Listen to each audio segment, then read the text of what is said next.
Welcome back. आप देख रहे हैं बनो अपना फाइनेंस मिनिस्टर। मैं हूं आपके साथ कविता थपलियाल और अब दर्शकों के सवालों के जवाब शामिल करते हैं शो में।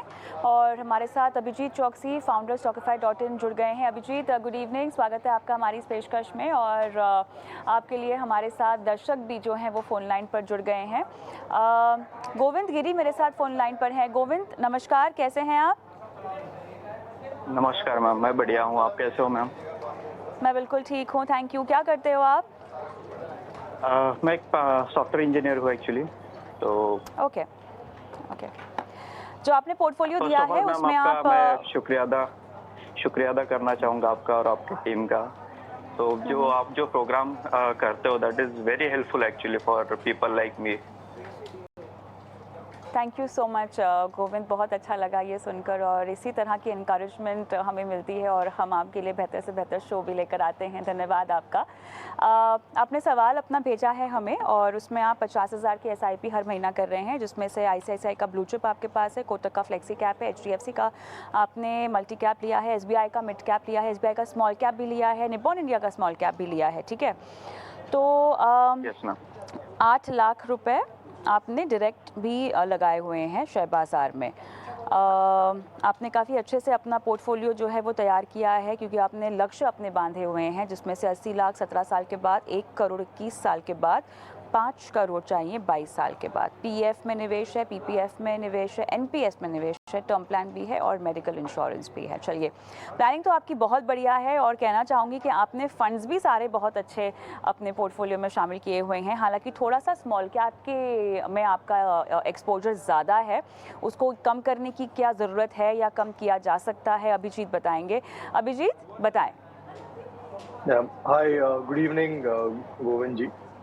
मैं आपको कॉन्ग्रेचुलेट करना चाहूँगा बिकॉज आपने काफ़ी क्लियरली डिफाइंड अपने गोल्स टाइम होराइजन के साथ दिए हैं और आपकी एग्री करूँगा कविता के साथ कि आपकी फंड सिलेक्शन भी काफ़ी बढ़िया है। जनरली मैं एटलीस्ट मैक्सिमम 4 या मैक्सिमम 5 फंड सजेस्ट करता हूँ। आपने आई गेस 6 करे हैं।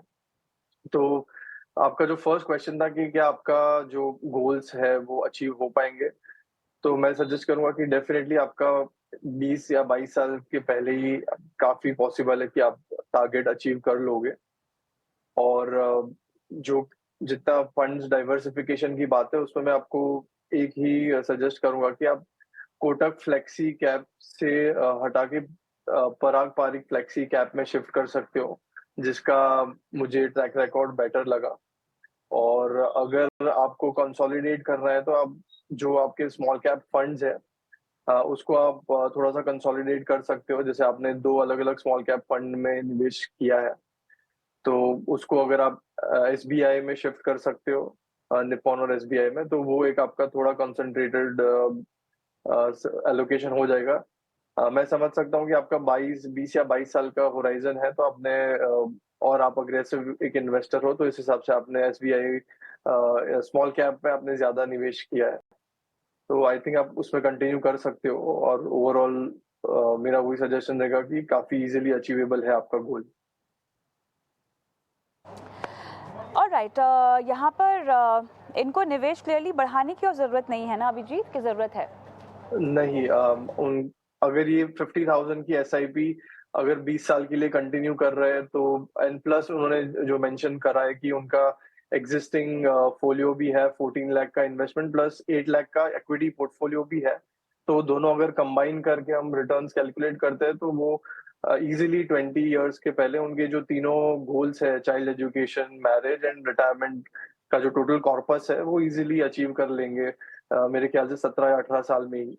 तो which is very well manage portfolio. तो मुझे नहीं लगता उन्होंने उनको अभी बढ़ाना चाहिए SIP, अनलेस कि उनके और कोई गोल्स है तो अलग बात है। ऑलराइट, सो गोविंद, काफ़ी अच्छे से डाइवर्सिफाइड है आपका पोर्टफोलियो और जिस तरह से आपने अपने लक्ष्य बांधे हुए हैं फिलहाल इन्वेस्टमेंट के लिहाज से तो आप ऑन ट्रैक हैं। ऑल द बेस्ट आपके पोर्टफोलियो के लिए। मेरे साथ राहुल शर्मा अगले दर्शक भी फ़ोन लाइन पर हैं। नमस्कार राहुल, क्या हालचाल? नमस्कार जी मैम, एकदम बढ़िया। सर ये बताइए, आपने 12 फंड पोर्टफोलियो में शामिल किए हैं, आप खुद अपने पोर्टफोलियो को ट्रैक करते हैं? हाँ जी, मैंने खुद से स्टार्ट किया था, अभी इनिशियल स्टेज पर ही हूँ। अच्छा, कहाँ से जोड़ लिया आपने? सारे बेस्ट परफॉर्मर्स देखकर शामिल कर लिए क्या आपने अपने पोर्टफोलियो में इनको? एक्चुअली हाँ? हाँ वही लग रहा है, क्योंकि सारे आपने एक से एक धुरंधर फंड अपने पोर्टफोलियो में डाले हुए हैं। क्या किया, कैसे चुना इनको? परफॉर्मेंस देखी सबकी 5 साल 3 साल वाली? हाँ, नहीं मैम, वो तो नहीं देखा, बस रैंडमली मैंने सिलेक्ट किया, कहीं कहीं किसी से सजेशन नहीं लिया, इसलिए मैं चाह रहा था कोई हाँ। वेल मैनेज्ड हो जाए, क्योंकि कितने इनको साल हो ट्रैक गए करना भी इसमें? काफ़ी मुश्किल हो रहा है। बिल्कुल मुश्किल होगा। 12 फंड आपने डाले हुए हैं और उसमें आपका निवेश भी हम देख रहे हैं 1000-2000 के आसपास का ही है। तो हाँ जी। अच्छा, कितना कितना कब बनाया है ये? कब से जोड़ने शुरू किए ये फंड्स? ये मुझे 2 साल हो गया है। चलिए, तो 5 करोड़ चाहिए 20 साल में, है ना? जी मैम। और निवेश जो हो रहा है फिलहाल केवल 15,000 का हो रहा है। आप स्टेप अप के ज़रिए अपने निवेश को बढ़ाना भी चाहते हैं। तो 52 में आपको 5 करोड़ चाहिए। रिटायरमेंट के आसपास का लक्ष्य है क्या ये? हाँ जी मैम। ओके, मैं ऐसी उम्मीद कर रही हूँ कि इसके अलावा भी आप कहीं ना कहीं पैसे लगाते होंगे, या केवल यही आपके पास एक इन्वेस्टमेंट के नाम पर? इसके अलावा एनपीएस भी है, 12,000 एनपीएस में मेरा होता है। ठीक है, ठीक है। उसके अलावा कोई फिक्स डिपॉजिट नहीं है ना? कोई सोने में निवेश नहीं है ना? नहीं, इसके सोने का अलावा तो कुछ खैर नहीं आपने है। फंड भी डाला हुआ है। ओके, हाँ और राइट, चलिए ठीक है, बताते हैं आपको पोर्टफोलियो में से अब क्या क्या छांटना चाहिए। अभिजीत, देखो अभिजीत, 15,000 डाल रहे हैं ये हर महीना, ठीक है, लेकिन 15,000 के लिए इन्होंने 12 फंड अपने पोर्टफोलियो में डाले हुए हैं। फंड्स सारे बहुत अच्छे हैं, लेकिन क्या वो फंड्स राहुल के लिए अच्छे हैं? ठीक है, 20 साल में इनको चाहिए 5 करोड़, और जिस तरह के फंड्स डाले हुए हैं इनके निवेश में रेपिटेशन भी हो रही है, डुप्लीकेसी भी हो रही है। तो अब ये बताएं मुझे कि क्या छांटना चाहिए पोर्टफोलियो को, क्योंकि अमाउंट भी 15,000 का ही है केवल, सब में 1,000 रुपए की ऑलमोस्ट एसआईपी कर रहे हैं। राइट। सो जैसे मैं देख पा रहा हूँ कि राहुल, आपने ना बहुत ही क्लासिक रिटेल मिस्टेक करी है, जो कि मेजोरिटी लोग करते हैं, कि वो एकदम ओवर डाइवर्सिफाई कर देते हैं। म्यूचुअल फंड का पोर्टफोलियो तो उसमें 10, 12, 15 ले लेते हैं, अगर स्टॉक का पोर्टफोलियो तो उसमें 25, 30, 40 स्टॉक ले लेते हैं। तो ये काफी कॉमन मिस्टेक है। तो जिसमें होता क्या है कि हमारे जो रिटर्न्स वो बहुत ही न्यूट्रलाइज हो जाते हैं। तो फॉर एग्जाम्पल, अगर कोई निवेशक है जो सिर्फ 1 या 2% अपने पोर्टफोलियो में एलोकेट करता है कोई भी एक स्टॉक में, राइट, तो अगर आगे जाके वो स्टॉक फॉर एग्जाम्पल 2 टाइम्स हो जाता है, तो उसकी इम्पैक्ट आपके ओवरऑल पोर्टफोलियो पे कुछ ज्यादा आती नहीं है। तो इसके लिए हम स्टॉक्स में भी हमारे क्लाइंट्स को वही सजेस्ट करते हैं कि एटलीस्ट एक स्टॉक में 5 to 7% जितना मीनिंगफुल एलोकेशन होना चाहिए। तब भी जब वो स्टॉक आगे जाके बढ़ता है, तब स्टॉक पे एक पोर्टफोलियो पे एक मीनिंगफुल रिटर्न्स आता है। तो उसी तरह म्यूचुअल फंड में भी मैं वही सजेस्ट करूंगा कि मैक्सिमम 4 या 5 फंड्स होने चाहिए। आपका जो 15,000 का एसआईपी है, उसको मैं आपको at the moment 4 different funds में इन्वेस्ट करने के लिए सजेस्ट करूंगा, जिसका डिवीजन मैंने 30 in large cap, 30 in mid cap, 30 in small cap और 10 इन फ्लेक्सी कैप ऐसे सजेस्ट किया है। तो कैन रोबेको का फ्लेक्सी कैप में आप ऑलमोस्ट 10% जितना आप निवेश कर सकते हैं। फिर मिराई इमर्जिंग ब्लू चिप में 30, इन्वेस्को मिड कैप और एसबीआई स्मॉल कैप में 30, ऐसे करके आप रीअलाइन कर सकते हैं आपका पोर्टफोलियो।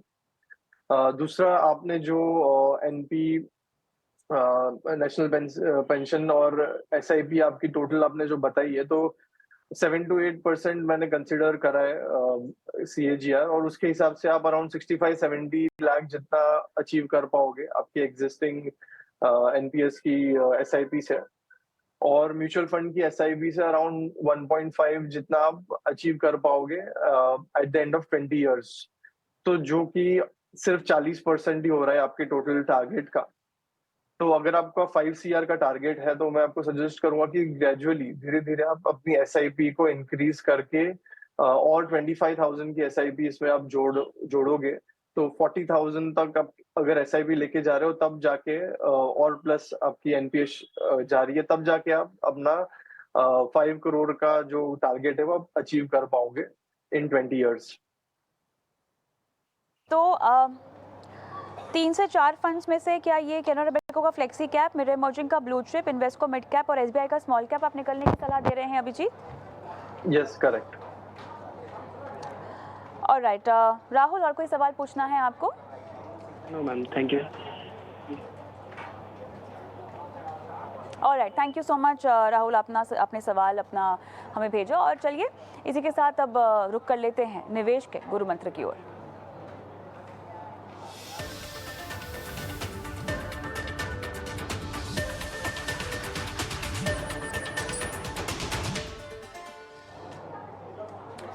अभिजीत, बताइए आपका आज का निवेश का गुरु मंत्र क्या है? राइट, जैसे मैं वॉरेन बफेट साहब के बारे में काफी पढ़ता हूँ, तो उनके एक बिजनेस पार्टनर है चार्ली मंगर। तो उन्होंने काफी एक पॉपुलर चीज कही है कि there are 3 ways to go broke. मतलब जो सबसे स्मार्टेस्ट ऑफ द स्मार्ट लोग हैं वो भी ब्लंडर्स कर देते लाइफ में सिर्फ 3 चीज के कारण। तो वो 3 चीज है लिकर यानी शराब, लेडीज और लेवरेज। और ये तीनों चीज मेरे ख्याल से एक निवेशक हो या इन जनरल लाइफ में अवॉइड करनी चाहिए, ताकि आप कोई भी टाइप के मेजर एक्सीडेंट्स लाइफ में अवॉइड कर सको। एंड दूसरा मेरा सजेशन ये रहेगा कि फाइनेंशियल फ्रीडम जो है वो जिसमें एटलीस्ट 1 या 2 दशक लगते हैं, ना कि हफ्तों या 1-2 साल का खेल है। तो हैव पेशेंस और थोड़ा लॉन्ग टर्म विजन रखना जरूरी है। एटलीस्ट 10+ ईयर्स का विजन तो म्यूचुअल फंड्स या स्टॉक मार्केट में मिनिमम होना ही चाहिए। ऑलराइट अभिजीत, इसी के साथ बहुत बहुत धन्यवाद आपका, समय निकाला और आज दर्शकों का मार्गदर्शन किया। धन्यवाद। हम रुकेंगे एक छोटे से ब्रेक के लिए, लेकिन ब्रेक के उस पार मिड कैप स्मॉल कैप में आपकी रणनीति अब क्या होनी चाहिए और क्या यही मौका है कि आप मुनाफा बांध लें? निवेश के लिहाज से कैसे अपने पोर्टफोलियो को आप रीबैलेंस कर सकते हैं? कैनरा रोबेको म्यूचुअल फंड के हेड इक्विटीज़ श्रीदत्त भंडवलदार हमारे साथ चर्चा में जुड़ेंगे इस ब्रेक के बाद।